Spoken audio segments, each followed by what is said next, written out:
Bueno, buenas tardes. Primero que nada vamos a agradecer a los disertantes por estar presentes y en honor a la brevedad vamos a dar comienzo. Vamos a comenzar con la recepción de principios fundamentales en el artículo 1 bis, en palabras del doctor Alberto Viglieri, abogado por la Universidad de Lomas de Zamora, magíster en Administración, Derecho y Economía de los Servicios Públicos por las Universidades de Salvador y Carlos III, magíster en Dirección de Empresas por la Universidad de Baltimore, profesor titular por la Universidad Nacional de Lomas de Zamora y regular en la UBA, profesor de posgrado en la UBA y en las Universidades Nacionales de Lomas de Zamora y de Mar del Plata, y las Universidades Católica Argentina y de La Plata, prosecretario del Colegio Público de Abogados de la Capital Federal. Tiene la palabra. Bueno, gracias. Brevísimo agradecimiento porque, gracias a Dios, nos pusieron 13 minutos, así que podemos disimular todo lo que sabemos de esto. ¿Anda? ¿Acá? ¿Ahora? Hola.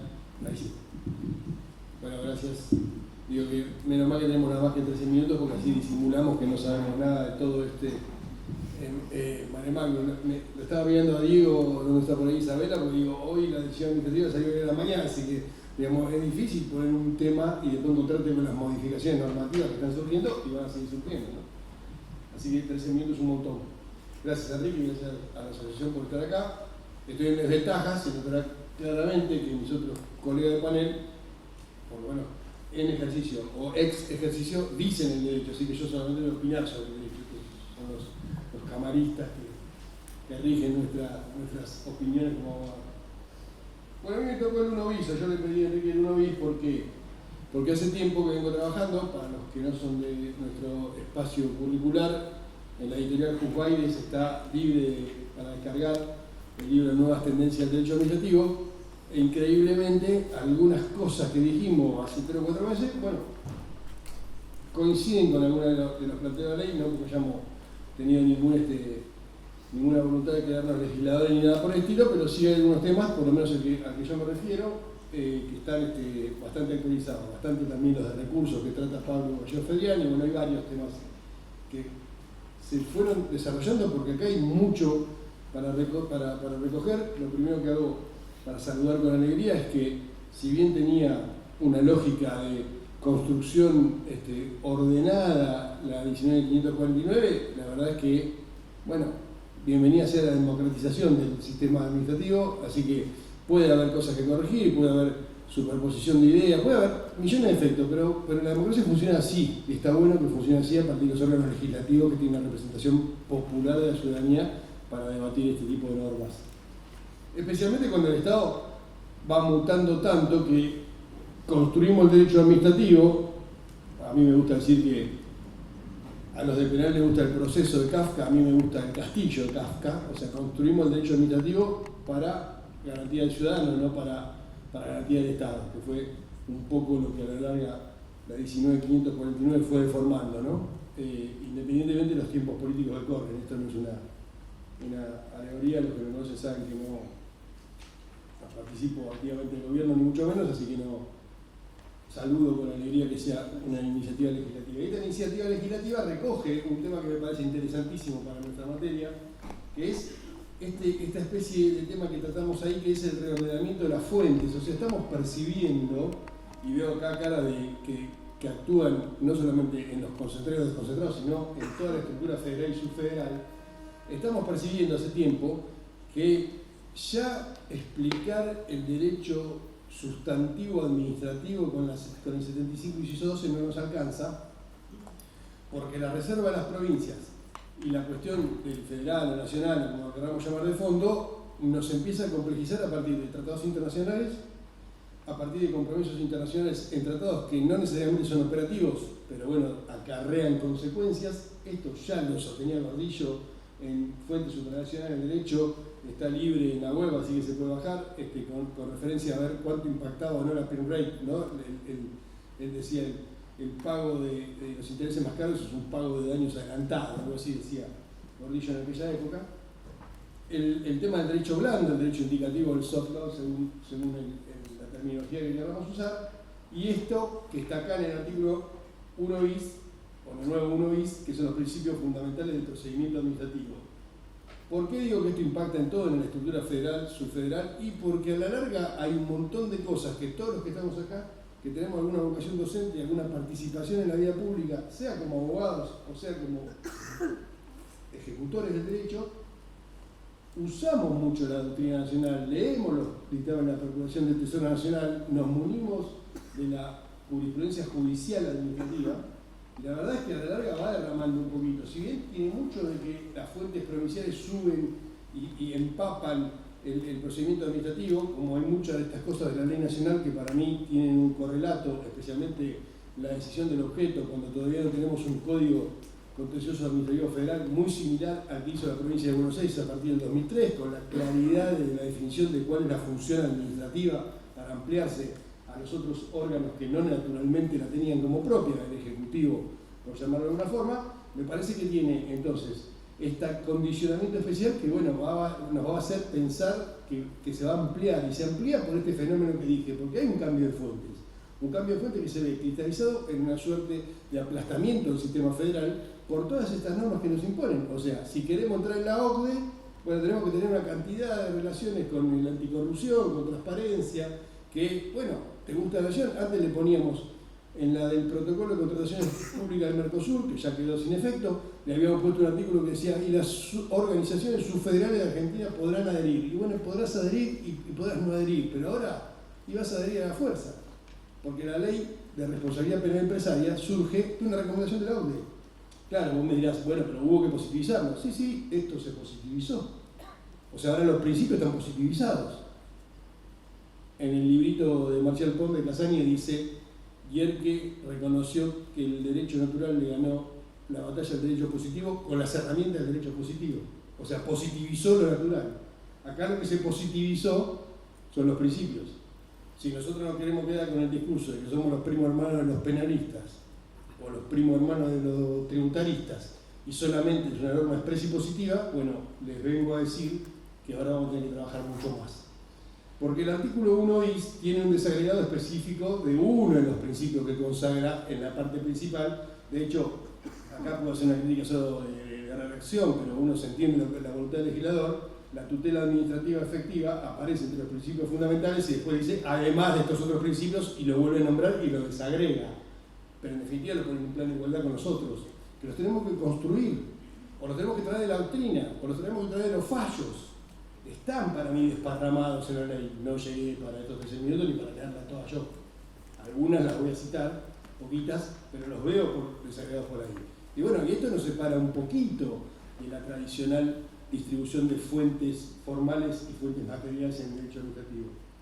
Las necesitábamos imperiosamente como formales, bueno, pero ahora las tenemos.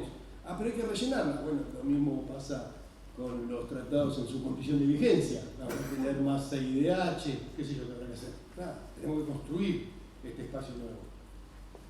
Yendo entonces puntualmente, respetando mi tiempo en los principios que se enuncia, voy a dar algunos ejemplos de esto, nada más porque si no no da tiempo. Se enuncia la juridicidad, bueno, acá tiene que ver el tema de las fuentes, ¿no? O sea, algo más amplio de lo que hablábamos en algún momento de legitimidad y se amplía a todas las construcciones relevantes en la regulación de las relaciones jurídicas en las que el Estado o quienes ejerzan las funciones estatales, como ahora dice expresamente la ley, sean partes. Creo que es esa ampliación de la legitimidad. Voy rápido con las que son más que van tratadas ya por mucha doctrina: razonabilidad, proporcionalidad, transparencia. Quiero empezar a juntar subgrupos. Buena fe y confianza legítima. Bueno, ahí parece que hay una hermandad, y buena fe lo usamos los administrativistas de Robles, ¿no? Base en relación de contratos. Bueno, el artículo 7 sacó el párrafo final, entonces ahora entiendo que dice contratos. No, sigue diciendo contratos. Son las formas de actuación administrativa que están ahí adentro. Por lo tanto, algo tiene que ver eso. Pero a mí me parece, y acá subrayo, juridicidad, razonabilidad, directas, algunas las dejo al costadito, ya lo explico. Buena fe, confianza legítima, tutela, le quiero cambiar el nombre, tutela procedimental administrativa, es el nombre que le quiero poner como título, para diferenciarla de la procesal. Simplificación administrativa y buena administración, 2 puntos, seguridad jurídica. Construidas a partir de qué? A partir de un montón de institutos que hemos trabajado y que no estaban consagrados así. Precedentes administrativos, tanto en los actos administrativos como una suerte de conducta coherente, o para razonablemente hacer el esfuerzo de causar y motivar cuando me aparto de la lógica que el ente administrativo congruentemente resuelva algo y ahora lo quiere cambiar, o para leer atentamente la jurisprudencia administrativa de los dictámenes del Procurador de Tesoro de la Nación. En el Tratado de Hutchinson hacemos esa diferencia, usamos jurisprudencia administrativa a la emitida de los órganos que hacen las leyes del dictaminador, diferenciada de la jurisprudencia judicial administrativa, obviamente la judicial que tiene contenido sobre cuestiones de derecho administrativo que nos importan. Y me voy con un poquito más, porque estoy bien. Tutela procedimental. ¿Por qué digo procedimental? Y bueno, porque la tutela administrativa efectiva, que ya sé, estamos trayendo San José de Costa Rica, hoy nombraban Fernández Arias, bueno, la verdad que lo que estamos trayendo es el procedimiento. Acá no voy a recibir unanimidad en esta aula, que es, yo considero que no hay duda para todos los que tienen que ver con los procedimientos que arrojan una decisión administrativa, llamémosla común. Tengo mis dudas con respecto a las sancionadoras, porque ahí me parece que tenemos todavía mucho trabajo para recorrer. No coincido con la mayoría de aceptar automáticamente los principios del derecho penal del sancionador. Me parece que el objeto tutelado es absolutamente diferente. Uno se tutela la libertad, esto no estamos tutelando la libertad, y si lo combino con buena administración, con simplificación administrativa, con razonabilidad y proporcionalidad, menos todavía. Así que eso los quiero dejar separados yo. Y voy cerrando con esto, que me parece el más interesante, que me hice un machete que voy a leer, pues son nada más que 2 renglones. El de simplificación administrativa y buena administración, también de buena administración está ahora muy en boga porque llama la atención, porque hay congresos, hay charlas y todo, están muy relacionados entre sí.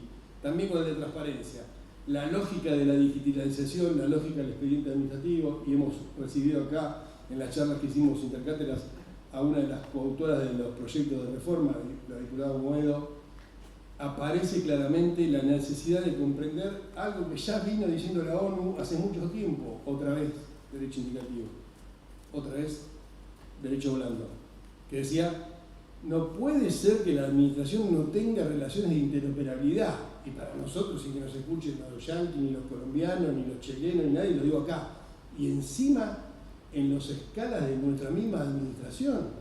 O sea, voy a probar un kiosco, voy a pedir que me habiliten un kiosco y tengo que llevar el DNI. Y voy a pedir que me den algo en la provincia y tengo que llevar el DNI. Pero peor, voy al registro nacional de personas y me piden que acompañe el DNI. Digo, pero si lo emitiste vos el DNI. O sea, digamos, la lógica de la interoperabilidad que reclamó la ONU hace tiempo es que las bases de los datos públicos tengan la uniformidad de criterios para agilizar el trámite, para agilizar la vida del ciudadano. Para eso están. Doy este ejemplo grosero, pero hay miles. O sea, certificado médico, habilitación de la habilitación, el segundo certificado de reincidencia, qué sé yo. Un minuto me dio y lo leo. La dificultad de dispersión de la competencia legislativa y regulatoria de nuestro sistema federal atenta contra el principio de interoperabilidad que ha consagrado la ONU en razón de los trámites y procedimientos administrativos.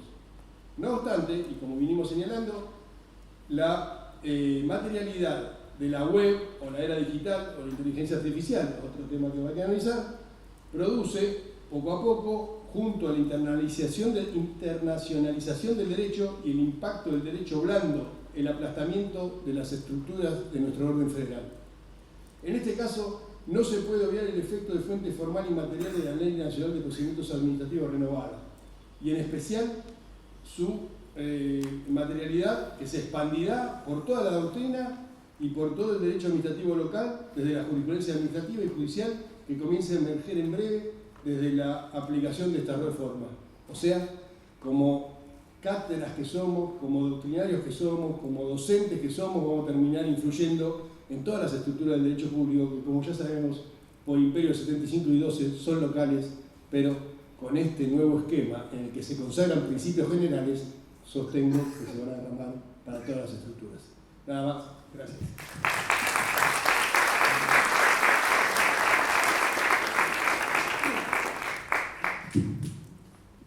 Muchas gracias, doctor Biglieri. En segundo lugar, analizaremos la confianza legítima en la Ley de Procedimientos Administrativos, en la voz de Pedro Covielo, abogado, doctor en Ciencias Jurídicas y profesor emérito en la Universidad Católica Argentina, profesor de posgrado en dicha Casa de Altos Estudios, la Universidad Austral, la Escuela del Cuerpo de Abogados del Estado y otras universidades y organizaciones públicas y privadas de nuestro país y del extranjero. Autor de un libro y numerosas publicaciones sobre la especialidad y teoría general del derecho. Juez de la Sala 1 de la Cámara de lo Contencioso Administrativo Federal, retirado. Doctor, tiene la palabra. Bueno, muchas gracias, buenas tardes. Saludo a los que no he saludado antes y en primer lugar, bien nacido será agradecido y como corresponde agradezco la invitación que se me ha formulado y en especial a la Asociación de Profesores y que la culpa la tiene acá el profesor Alonso Regueira, mi colega judicial, somos judiciales, lo conozco, compañero judicial. Aclaro que no es una cuestión política, sino de trabajo. Siempre lo he aclarado. Y además es un amigo que lo conozco desde chiquito, cuando hasta le publiqué sus primeros trabajos. Tuve el honor de publicarlo, así que imagínense. Y además el honor de que sea colega mío. Y bueno, y estar acá en este panel, acá con el amigo Guillieri, acá con Silverio Guzmán, el doctor Vicente, otro que conozco de hace tiempo también. A todos los conozco de chicos, así que, bueno, yo acá soy el más viejo de todos. Bueno, realmente, aunque vengo de la universidad privada, la Pontificia Universidad Católica, en la cual tengo 57 años en la Universidad Católica, más o menos, sí. Pero para mí es un honor estar acá, en esta casa, la Universidad Nacional de Buenos Aires. Es un lugar donde egresó mi esposa. Mi esposa es abogada también, pero egresó de acá, de esta universidad. Pero bueno, sigo adelante. Este tema a mí me apasionó y le debo la culpa a varias personas, algunos que me dijeron en su momento por qué no escribí de este tema, porque yo había escrito un artículo hace muchos años, en el año 98, 4 de mayo del año 98, en el Derecho, ¿no? Y lo publiqué, fue una aventura. Y bueno, después me dijeron por qué no hacer la tesis, bueno, al final terminé haciendo la tesis sobre este tema, allá hace 20 años.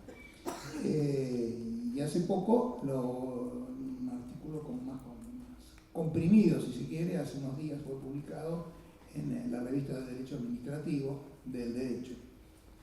Ahí más o menos traté de pintar el panorama lo más sintéticamente posible de acá, de lo que está ocurriendo acá en el país con ese tema. Este principio que está acá, en el artículo primero bis, en realidad, todo esto que está acá ya estaba. Por todo esto no se descubrió la pólvora. Ya estaba. ¿Y por qué? Porque los profesores de Derecho Administrativo y los jueces nos ocupamos poco a poco de ir introduciendo todos estos temas. Porque todo esto estaba, hasta la visión del derecho administrativo, que la visión actual del derecho administrativo varió de cuando se sancionó la Ley Nacional de Procedimientos Administrativos. Nuestra visión es distinta ahora, hace rato, por supuesto, pero no solamente acá, sino en todo el mundo. La visión que hay del derecho administrativo es una visión personalista. Se ve a la persona es lo primero que interesa. Para eso estamos todos, los profesores, los jueces, todos, para servir a la persona. Ya sabemos que algunos no lo entienden eso, por más que cacarean siempre la democracia, las personas, todo mentira, ¿no? Hay algunos que no lo entienden, pero nosotros, la gente de derecho, nos tiene que interesar eso. Y a los que, bueno, yo ya estoy jubilado, o en retiro, pero para esto, para la defensa de los derechos, uno no está retirado. Por eso uno sigue escribiendo y sigue publicando y enojándose también. Yo me enojo bastante. Cuando veo las barbaridades que se escriben a veces y las barbaridades que se hacen, me enojo bastante. Pero todo esto, el artículo primero bis, y usted me dirá, ¿usted lo critica? No, es positivo que esté. Porque en realidad esto está antes. Es más, les digo una cosa, lean también una ley olvidada. Una ley olvidada. La ley de ética pública. es muy importante, es muy importante. Hay muchas cosas que uno a veces dice, no, yo como juez lo utilicé. Es fundamental, todo esto es como, yo diría, es lo primordial. Bien. ¿Cómo nace la confianza legítima? Nace en Alemania, allá por 1956, 55, 56, en Alemania cuando los tribunales, no voy a dar todos los detalles, pero los tribunales se preocuparon de defender y de proteger a una viuda que le habían dicho que podía seguir, mudarse, ir de Alemania, de Berlín Occidental, de Berlín Oriental a Berlín Occidental, pero después, positivo, la confianza legítima va contra la ley positiva, digamos, en cierto sentido. Cuando dicen, no, pero usted se mudó y ya usted pierde la pensión, conforme al régimen previsional que tenían los alemanes en esa época. Entonces le dice a la mujer, pero a mí me dijeron, a mí me asesoraron, me dijeron que yo no perdía nada. Bueno, y ahí está la nueva visión del derecho. ¿Qué hizo el Tribunal Administrativo Alemán? El Tribunal Judicial, ¿no? Dijeron, no, esta señora tuvo de legítima confianza. Los alemanes no dicen legítima, dicen legítima, tuvo confianza. Y nosotros tenemos que proteger la confianza. Ahí viene la palabra. La verdadera locución es la protección de la confianza. Después se agregaron confianza legítima. Pero la verdad es que esa fue la idea. Y esa confianza tiene que ser protegida, tiene que ser amparada. Y dijeron, bueno, no solamente, piense usted que a esta pobre viuda le habían dicho, usted tiene que devolver todo lo que recibió. Pierde la pensión y tiene que devolver lo que percibió. Los jueces alemanes dijeron, usted no pierde nada. Y esto fue confirmado por el Tribunal Administrativo de Berlín. Hay un tribunal administrativo que es el Tribunal Superior, y después viene otro tribunal que es el Tribunal Administrativo Superior, que es una segunda instancia.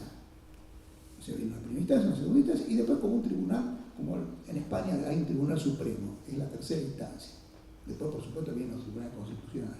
Pero esto está consagrado, ya está consagrado en el derecho alemán, en la ley de procedimientos administrativos, en cuanto al alcance de la anulación de los actos administrativos. Bien, ahora, se ha dicho,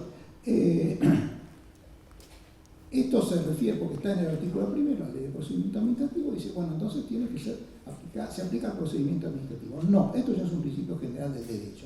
Y en nuestra jurisprudencia, la de nuestros tribunales, lo tiene bien claro esto. Esto ya no necesita ni siquiera que esté consagrado en un texto. Gracias a Dios está consagrado. Esto es positivo. A mí me encantan los principios, ¿no? Pero ya existe el principio general del derecho, que sigo con la idea de que son superiores a la ley positiva misma, ¿no? Piensen eso. Pero bueno, es una posición personal. Pero acá uno dice, bueno, ¿y dónde está consagrado esto? Está consagrado en distintas normas. En ese trabajo que acabo de publicar, ahí se puede ver todo lo que yo he hecho, la revista de Derecho Administrativo de la Universidad del Derecho. Ahí se puede ver todos los casos que se han habido, y los casos que han habido acá en nuestro país. En nuestro país se ha aplicado mucho, y los tribunales todos lo aplican en general.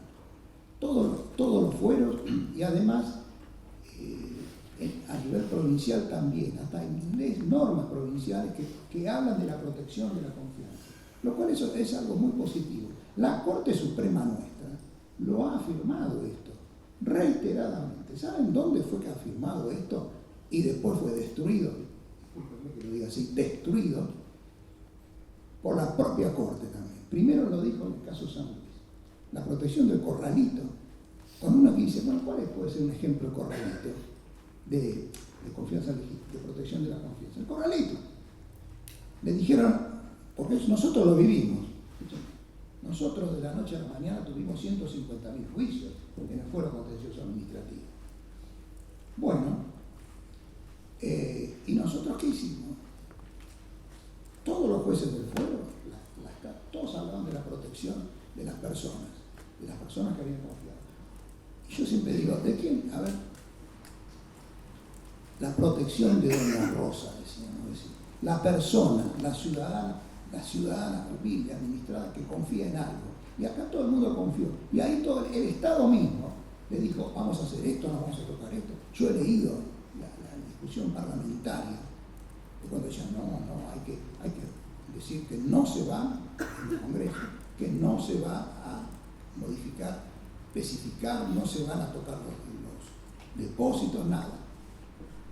Se hizo todo lo contrario, en pocos meses. Brillante, eso es saber mantener la palabra. O sea, el compromiso republicano que habían asumido nuestros representantes fue incumplido totalmente. Bueno, en la causa San Luis, ahí la Corte fue brillante en eso fue brillante, y hasta hay un voto, fíjense ahí, del juez Fait, excelente, cuando disfruta lo que tiene que ser la protección de la confianza del ciudadano. Bueno, y después vino el lamentable caso Bustos, y lo sigo diciendo con todas las palabras, Bustos, que la Corte dijo, no importa, o sea, la confianza que teníamos todos. Algún caso me acuerdo que fue mi suegro al banco y dijeron, no, pero yo puedo depositar en dólares, sí, por supuesto. ¿Quién tiene la palabra? Y no, la palabra del Banco Central de la República Argentina. Todo se violó. Es maravilloso, ¿no? Esto es maravilloso. Bueno, y después nadie dijo más nada, pero bueno, lo dejamos ahí.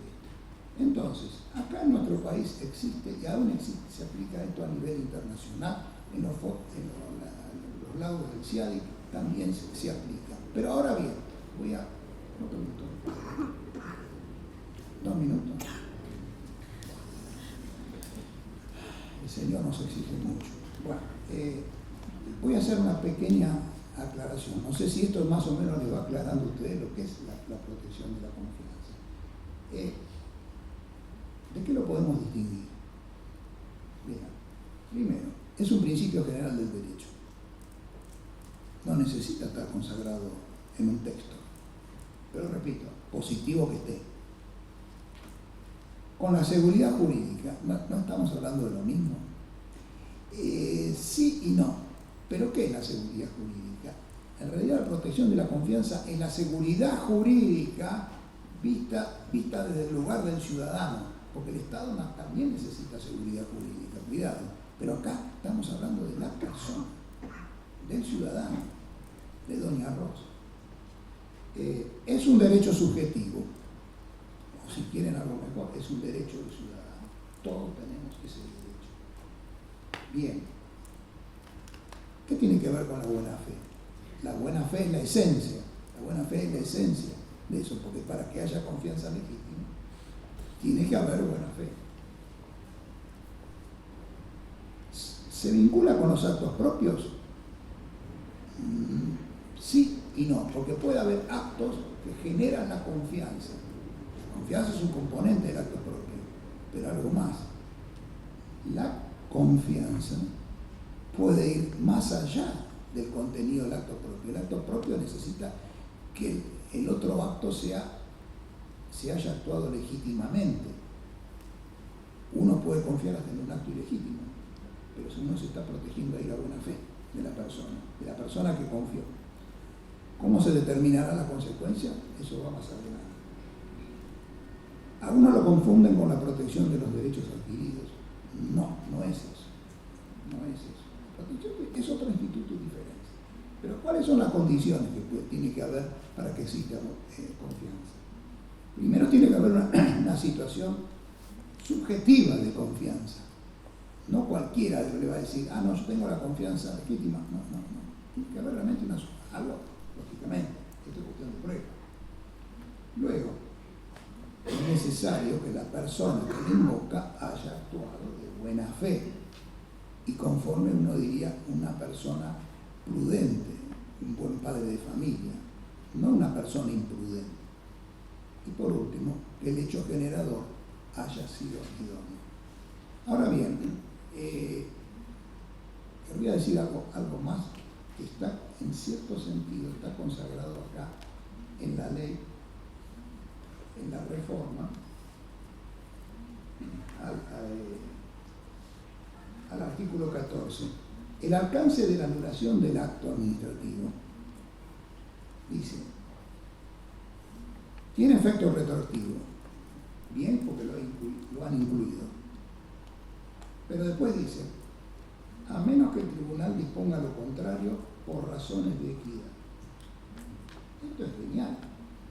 Nunca vi en algún lugar escrito algo sobre la equidad. Y la equidad en el derecho administrativo es fundamental. Casi es la base del nacimiento del derecho administrativo. Los principios generales del derecho y la equidad. Estoy hablando de Francia, pero esto es así. Bien. Y para no extenderme más, porque ya el tango es que la gola se va, voy a señalar una conclusión. La protección de la confianza no es algo que se aplica así nomás. Aparte de esos requisitos, es un remedio para solucionar cuestiones que claman al cielo, diríamos así. Y no es un remedio que se pueda aplicar así nomás. Tenemos otros remedios jurídicos anteriores, los actos propios, los derechos adquiridos, la buena fe, cosa que en Europa es común ver esta conclusión. Ahora, yo creo que esto es algo importante, y además que se haya recepcionado en la ley, porque esto nos ayudará a que los que nos gobiernan, los políticos, tengan en cuenta que tienen que servir, una palabra difícil para algunos, ¿no? Pero todos tenemos que servir, todos los que hemos estado en el Estado, los jueces, los legisladores, los gobernantes, pero tienen que servir a las personas, servir correctamente, amparándolas y protegiendo esa confianza que es fundamental. Porque si no, fíjense que últimamente todos los políticos están hablando, no, la confianza. ¿Qué confianza? Parece que están hablando de algo que está allá, en otro mundo. Bueno, disculpen a veces el fervor, pero es el pensamiento de este viejo profesor. Gracias.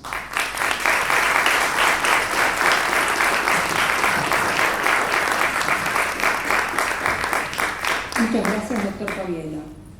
Ahora es el momento de analizar Silencio Positivo, Realidad o Fantasía, a cargo de Alfredo Guzmán, doctor en Derecho, profesor regular adjunto por concurso en las facultades de Derecho y de Ciencias Económicas de la UBA, profesor titular de posgrado en la Escuela del Cuerpo de Abogados del Estado y en la Universidad del Museo Social Argentino, profesor de diversos posgrados, seminarios y conferencista, tanto en el país como en el exterior, director académico de la Academia de Intercambio y Estudios Sociales, miembro de los Institutos de Derecho Administrativo y de Derecho Constitucional de la Academia Nacional de Derecho, autor de 4 libros y de numerosas publicaciones sobre temas relacionados con la especialidad, entre los que destaca su último libro, Las sanciones administrativas, recientemente publicado por ADOC. Personalidad destacada de las ciencias jurídicas, declarado por Ley 4490 de la Ciudad Autónoma de Buenos Aires, presidente de la Sala 2 de la Cámara Nacional en lo Civil y Comercial Federal. Doctor, tiene la palabra.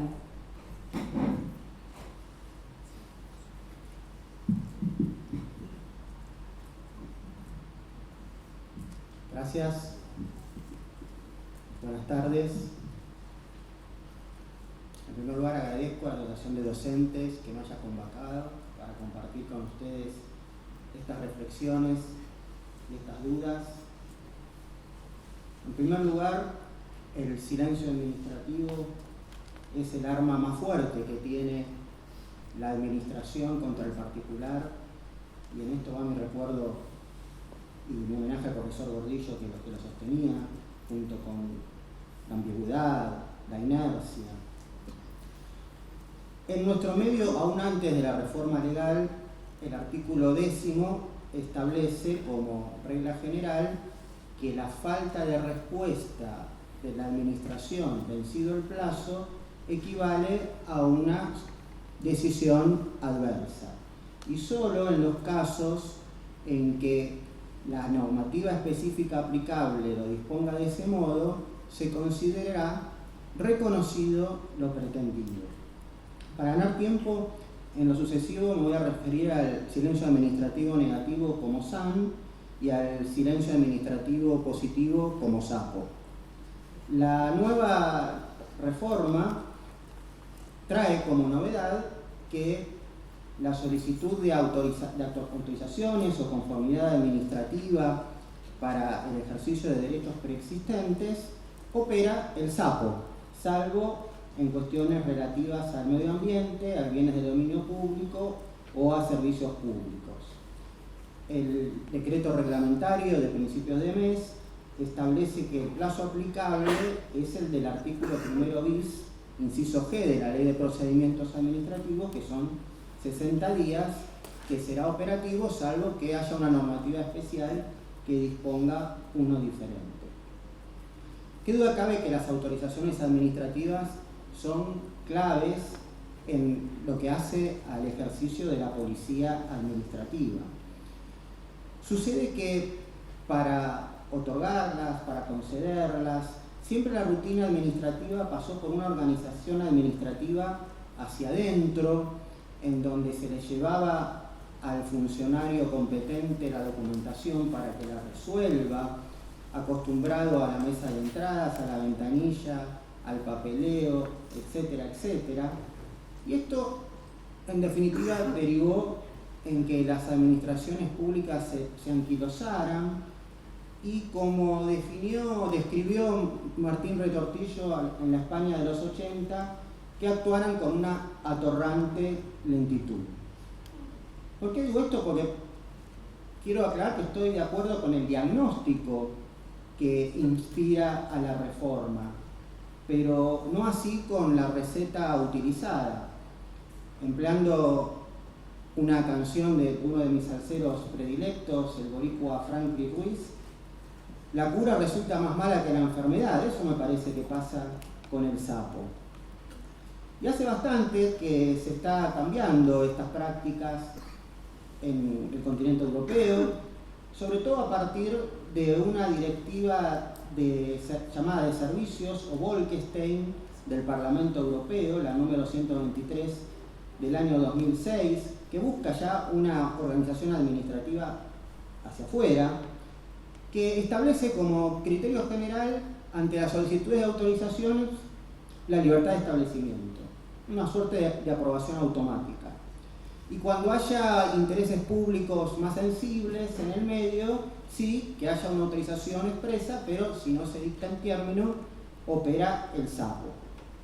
Esta tendencia también llegó a nuestro continente y la han incorporado Ecuador, Perú, Brasil. En lo personal, no comparto esta nueva incorporación. Ya Bielsa, en 1942, criticaba al SAPO porque lo consideraba que fomenta la inercia, la negligencia, el oportunismo en la administración pública. Hoy en día Juan Carlos Casagne lo define como un serio peligro, atendiendo a la seguridad jurídica, atendiendo a la composición de los cuadros administrativos, y Casagne, todos los conocemos, no lo podemos calificar como un autor que está a favor de las regulaciones o en contra de la fluidez del capital privado.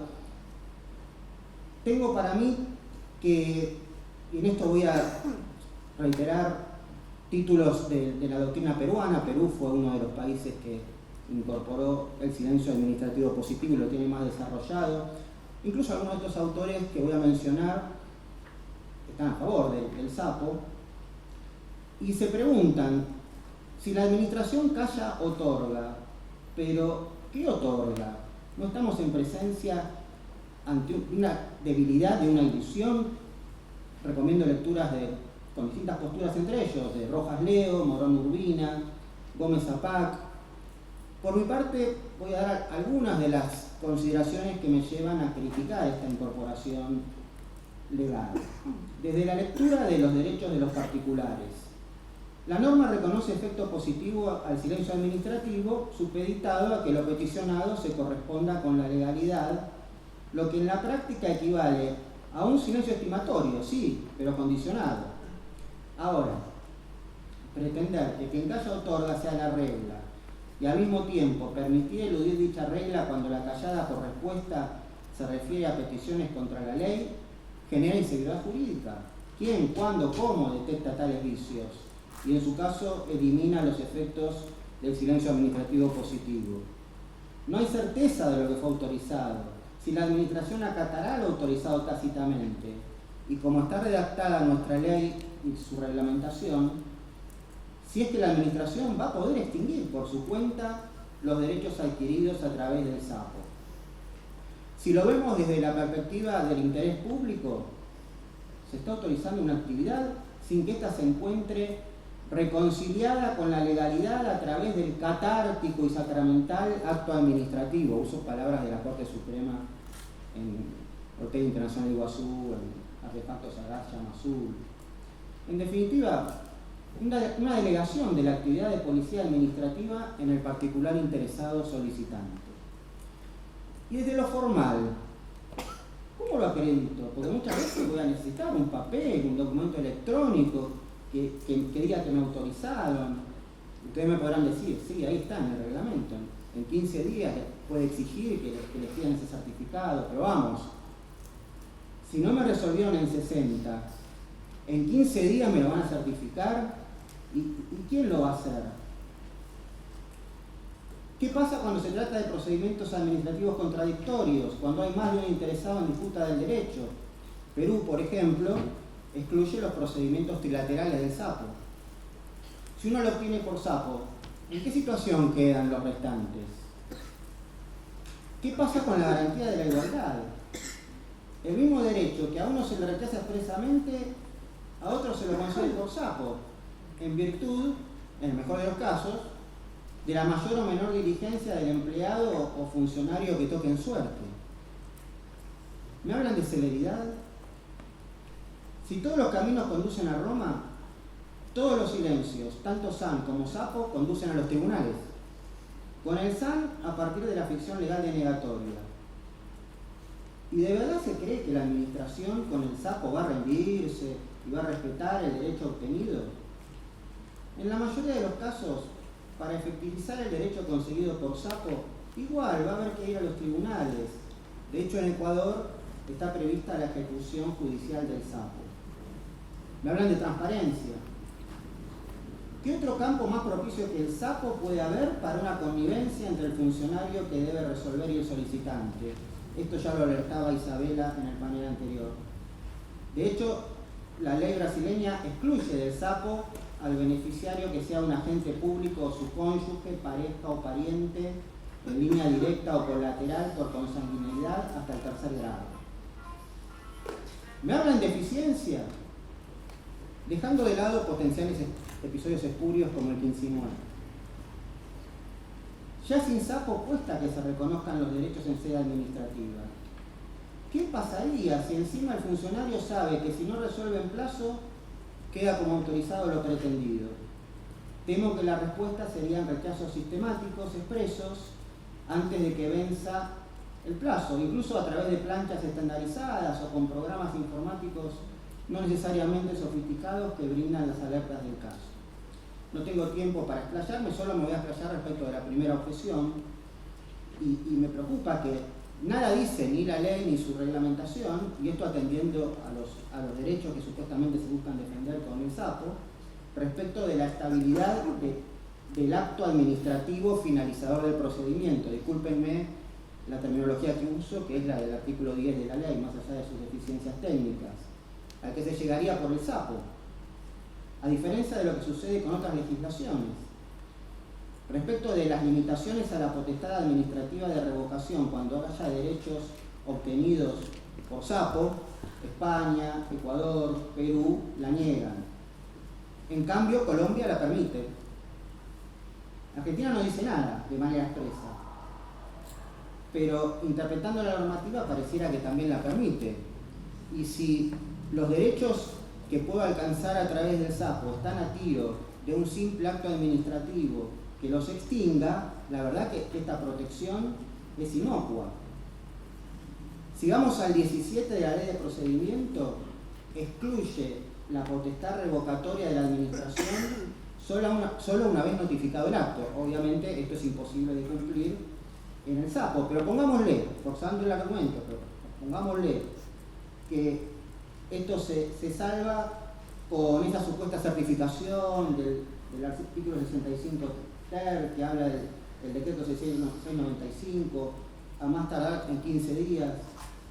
De todos modos, siempre la Corte Suprema interpretó de una manera muy estricta la excepción a la potestad revocatoria de la administración, por permitir la subsistencia de un acto nulo hasta que sea extinguido judicialmente.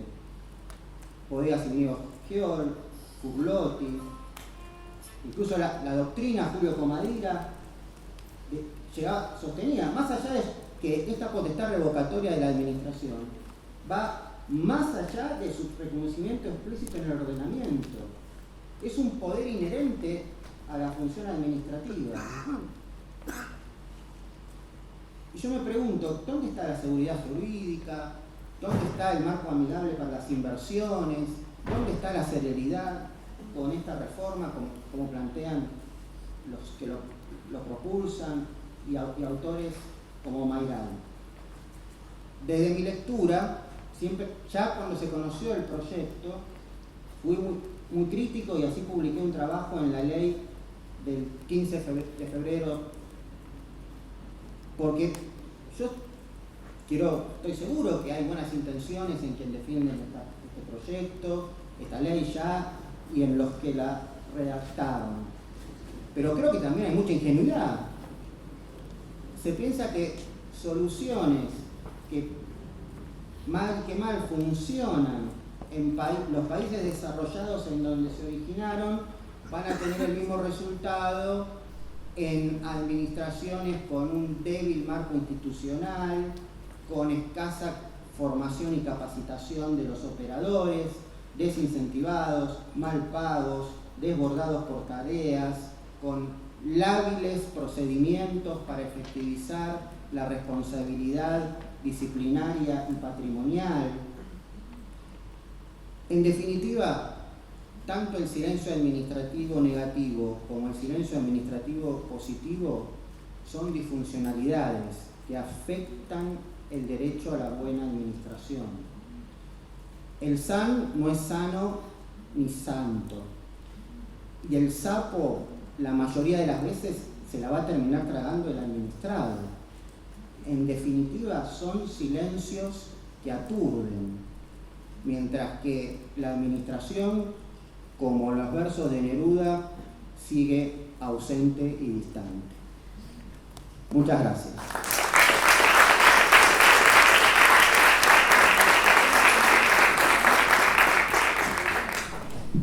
Muchas gracias, doctor Guzmán.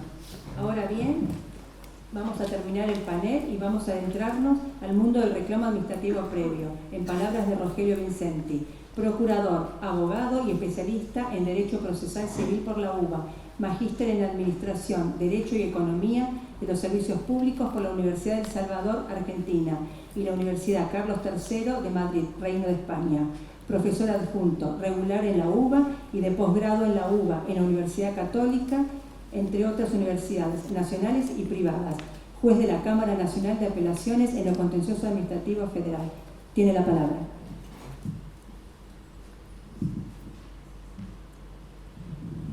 Buenas tardes. ¿Se escucha bien? Muy bien. Bueno, en primer lugar, por supuesto, el agradecimiento que he sentido a la Asociación de Docentes por realizar esta actividad en la persona del querido Enrique Alonso Reguera. También quisiera manifestar que me siento muy honrado de participar en este panel con distinguidos colegas docentes y colegas en el ejercicio de la función jurisdiccional, ya sea en retiro o en actividad. En retiro es una forma de decir porque, como habrán visto, el doctor sigue siendo juez en esencia. Así que muchas felicitaciones por pensar esta jornada, por realizarla. Yo sé que esto lleva tiempo y eso es muy valioso. A mí me toca decir algunas palabras sobre las reformas al reclamo administrativo previo, fundamentalmente los artículos 30, 31 y 32 de la Ley de Procedimientos, en el texto que le han otorgado los artículos 49, 50 y 51 de la Ley 27742. Previo a hablar un poco de las modificaciones, mencionaré algunas y algunas dudas, me gustaría destacar un par de cosas. En primer lugar, la importancia de este tema del reclamo administrativo previo. Noten ustedes que la Ley de Procedimientos es del año 1972, decreto ley, no vamos a entrar en esa discusión.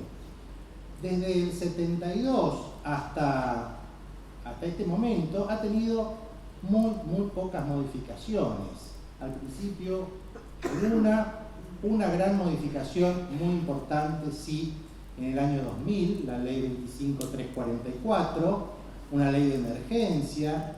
Pensemos también que la ley de procedimientos se modifica en leyes de emergencia, en situaciones de emergencia. Esa ley 25344 del año 2000 también modificó pocos artículos de la ley de procedimientos, pero sí incursionó en gran medida en este capítulo, en este tema del reclamo administrativo previo. Todos recuerdan, ustedes son jóvenes, pero todos saben que esa reforma produjo importantes debates doctrinarios, generó una intensa actividad por parte de los estudiosos. Prácticamente todos marcaron posiciones críticas o laudatorias, más críticas, sobre la reforma. Yo también participé de algún artículo sobre ese tema, fundamentalmente porque trajo un cambio sustancial en la regulación del instituto, ¿no? Esas controversias, solamente para señalar alguna, el tema de la denegatoria por silencio, la posibilidad de interponer pronto despacho y la forma de computar el plazo para interponer la acción judicial en caso de silencio, ¿no?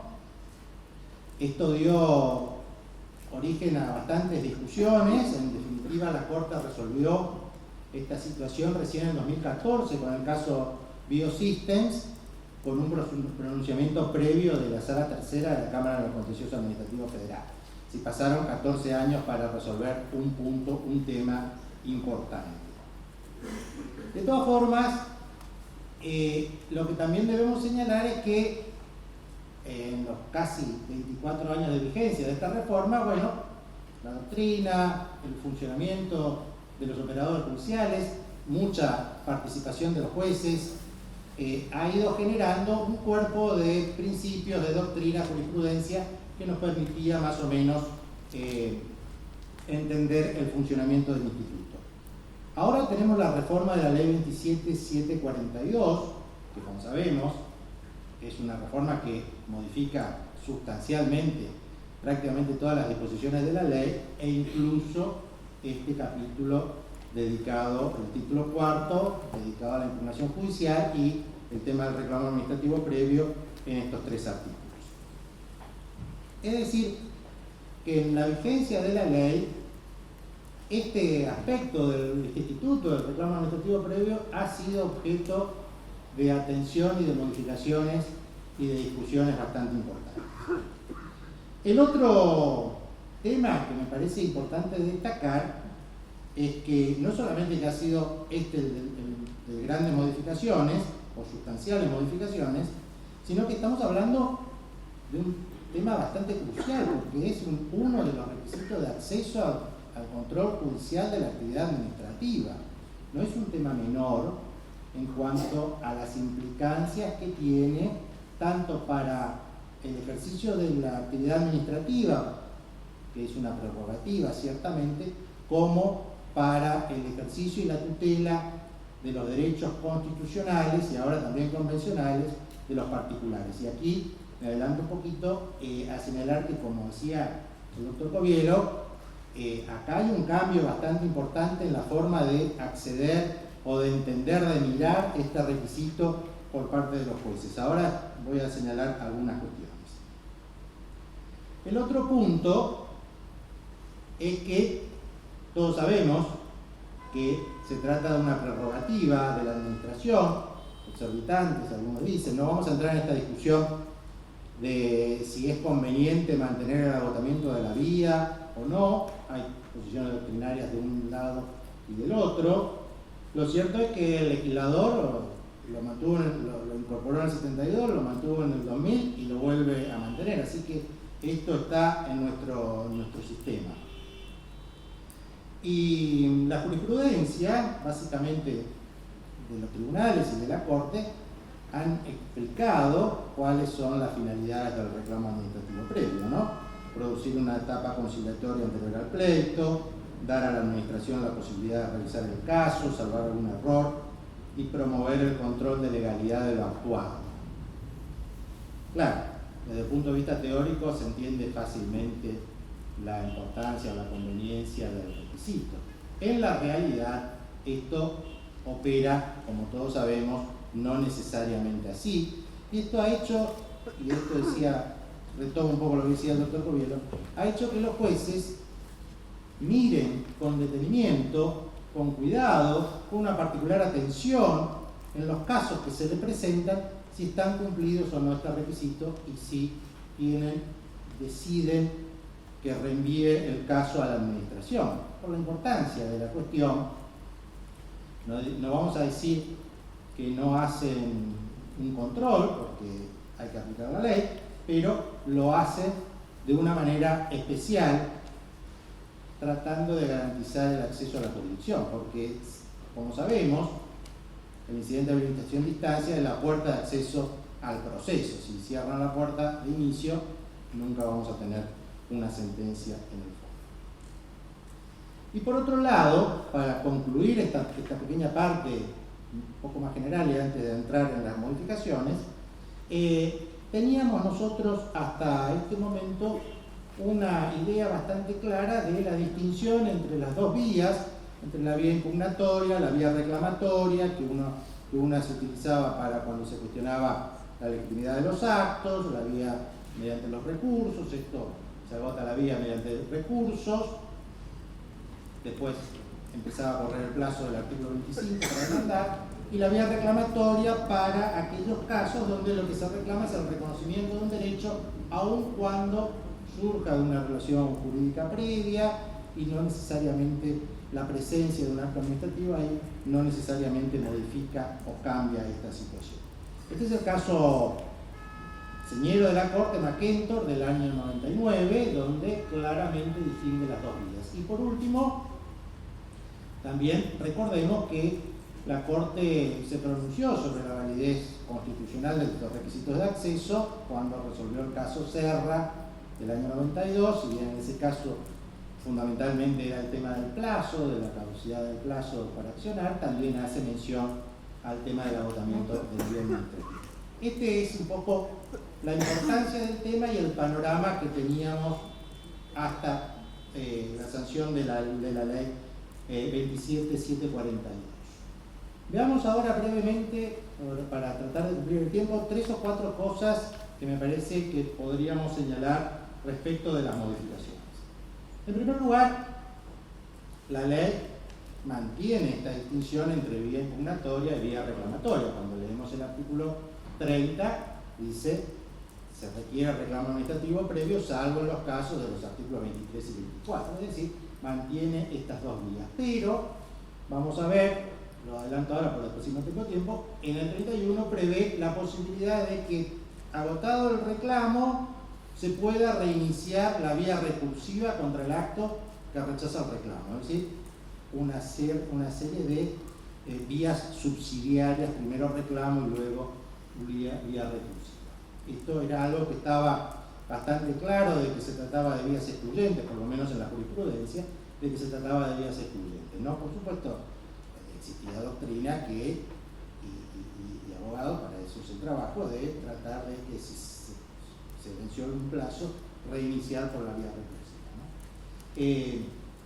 La otra modificación, y aquí me parece que la ley, si bien en algunas cosas vuelve a la situación anterior, a la situación previa de la ley 25344, no aprovecha todas las cosas buenas que tenía, porque la verdad que algunas cosas buenas tenía también esa reforma, y por ejemplo, ahora la ley solamente dice, el texto, que se requiere el reclamo administrativo previo para demandar al Estado Nacional, y omite la mención a las entidades descentralizadas, que sí estaba. ¿Qué quiere decir? ¿Que no se necesita entonces reclamo administrativo previo para demandar a entidades descentralizadas o entidades autárquicas? No parece que esto sea el supuesto, porque en ese mismo artículo 30 reformado establece que el reclamo se presenta ante el ministro, Secretaría de la Presidencia o autoridad superior del ente descentralizado, con lo cual ahí hay una pequeña discordancia producto de esta omisión.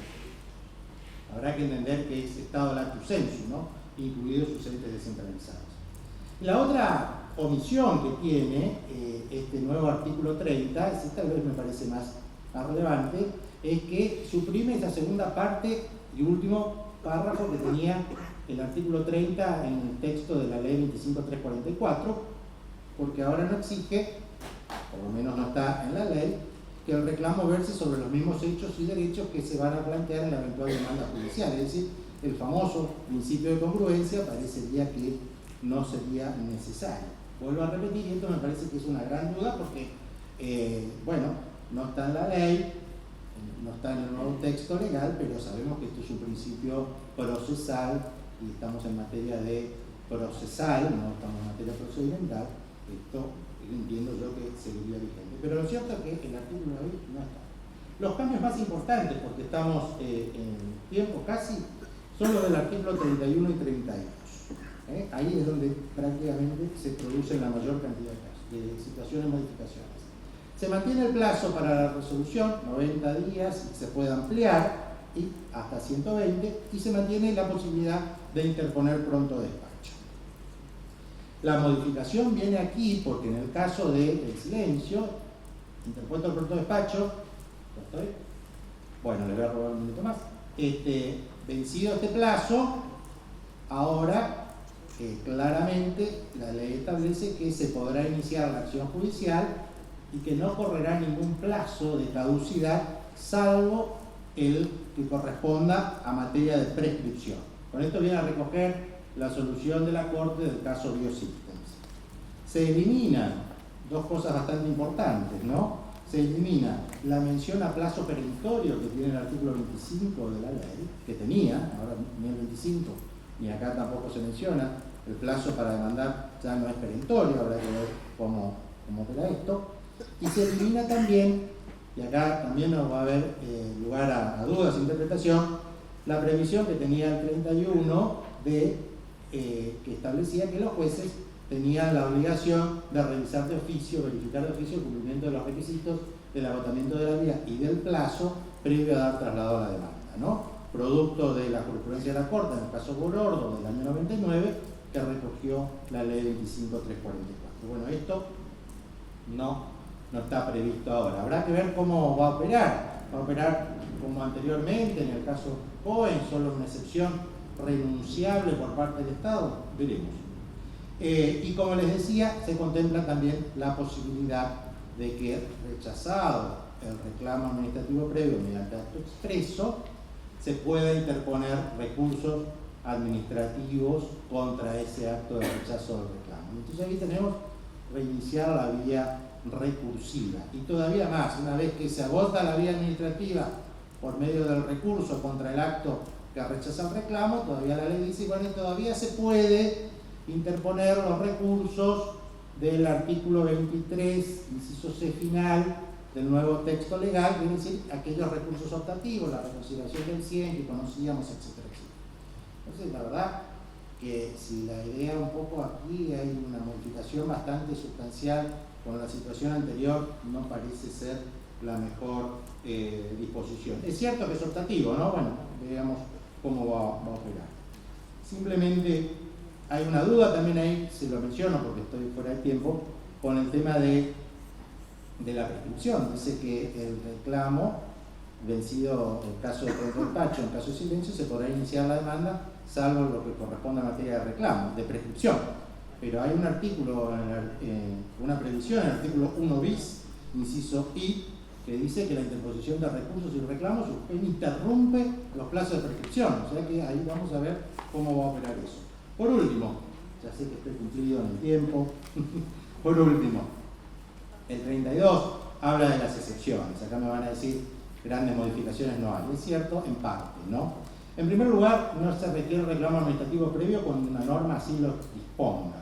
Esto no está en los incisos, tampoco estaban los incisos, a veces se pasa por alto que si hay una norma que exime, obviamente no es necesario hacerlo. Sí, el supuesto de repetir pagado en virtud de ejecución o gravamen, esto estaba en la modificación, sí se exime en el caso de que se reclamen daños y perjuicios contra el Estado derivados de la responsabilidad contractual. Esto es una novedad, antes era solamente extracontractual. Responsabilidad contractual en el caso de que se inicie una demanda de desalojo contra el Estado o en el caso de una acción que no tramite por vía ordinaria. Estos tres supuestos no estaban previstos en la ley. Y se incorpora el famoso 32 inciso D, el ritualismo inútil, que también es como una excepción. Esto tiene, estoy defendiendo un tiempo, pero tiene una historia. La ley 25344 eliminó esta excepción.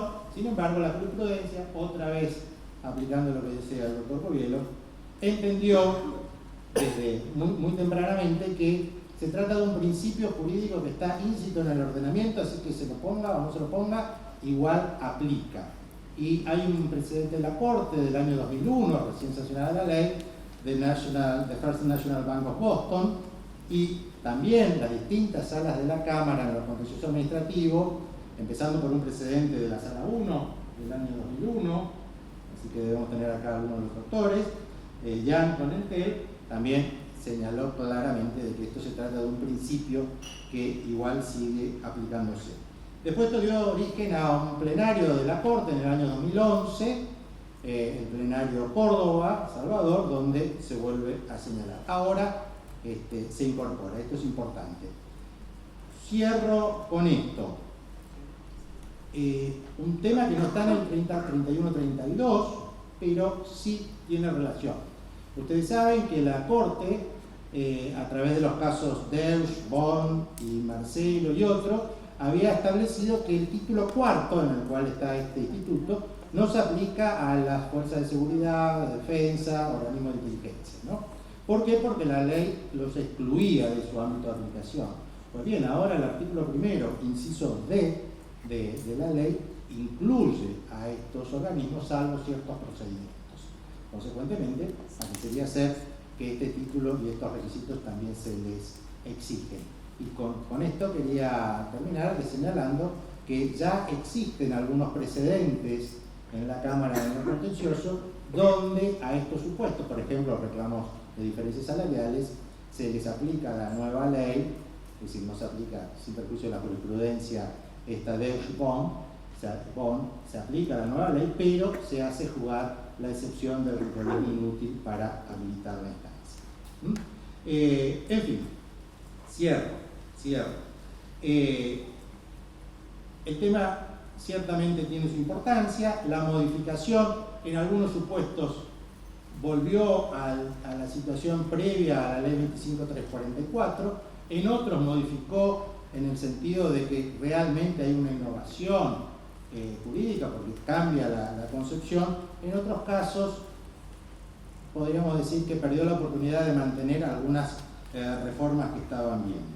Veremos cómo sigue funcionando este instituto, ¿no? Yo creo que en este aspecto este tipo de actividad, el trabajo de la academia, de la doctrina, de los abogados litigantes, de los jueces, va a ser importante para despejar estas dudas y formular algunas interpretaciones uniformes. Y por eso este tipo de actividades, estas jornadas o seminarios, contribuyen primero a conocer cuáles son las reformas, segundo a entenderlas, en tercer lugar a presentar reflexiones, dudas, posiciones que puedan ser laudatorias o críticas de la reforma. Todo es bienvenido.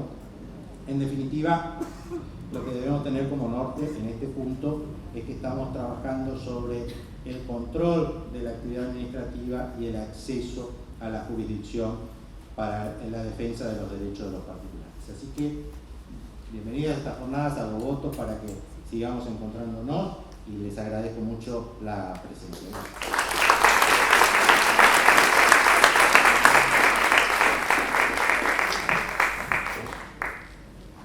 Muchas gracias, doctor Vincenti. Bueno, y muchas gracias a los disertantes y damos por concluido este panel.